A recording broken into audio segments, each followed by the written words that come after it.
Santhosh. Aunty, என்ன இப்படியே பொண்டாட்டி வீட்லயே தங்கலான்னு முடிவு பண்ணிட்டியா? அது எவ்வளவு பெரிய அவமானம் தெரியுமா? என்ன ஆண்டி சொல்றீங்க? ஏதோ கோயிலுக்கு போனோமா, சாமியை கும்பிட்டோமா, நம்ம வீட்டை பார்க்க போனோமான்னு இருக்கணும். அதான் மரியாதை. சாப்பிடும்போது செல்வியை கூட்டிட்டு போறேன்னு நைஸா ஒரு வார்த்தை போட்டு வை. என்ன புரியுதா? Okay aunty.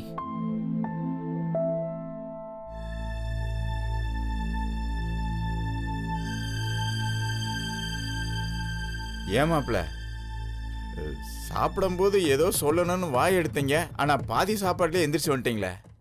தம்பி, எங்க வீட்ல ஏதாவது குறை இருந்தா மனசுல வச்சுக்காதீங்க.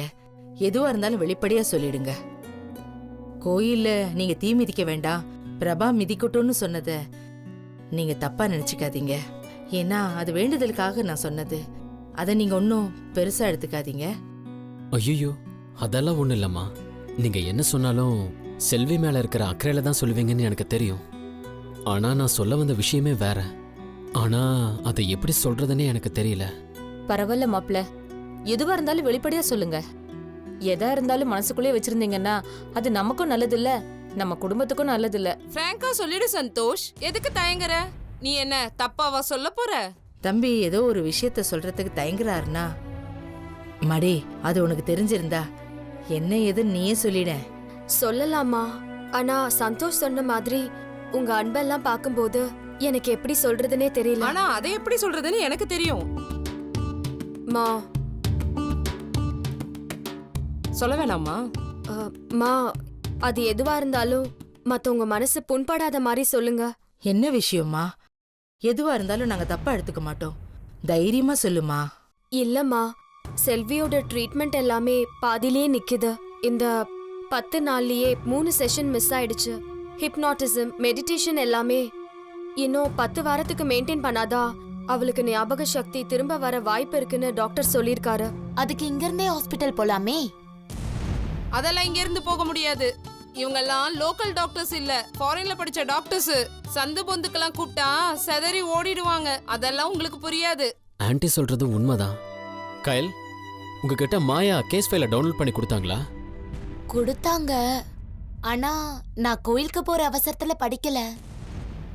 வேண்டுதல் தேவைதான், ஆனா வேண்டுதலே வாழ்க்கை ஆயிடாதுல்ல. சாமி சோறு போடுன்னு சொல்லிட்டு நாம என்ன வேலைக்கே போகாமலையா இருக்கோம்?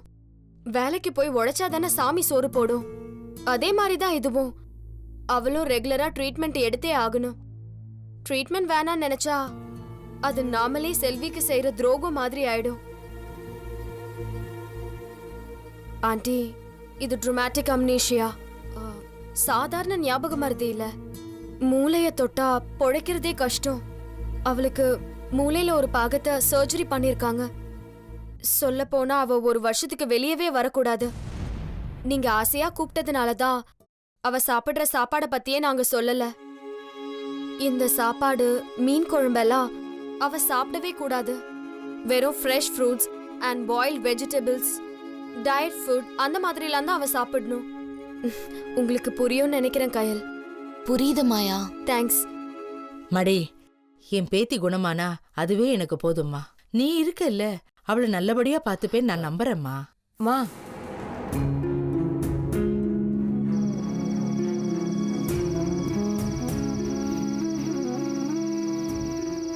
மாமா, கீழே நடக்கிறதெல்லாம் பாத்துக்கிட்டு தானே இருக்க.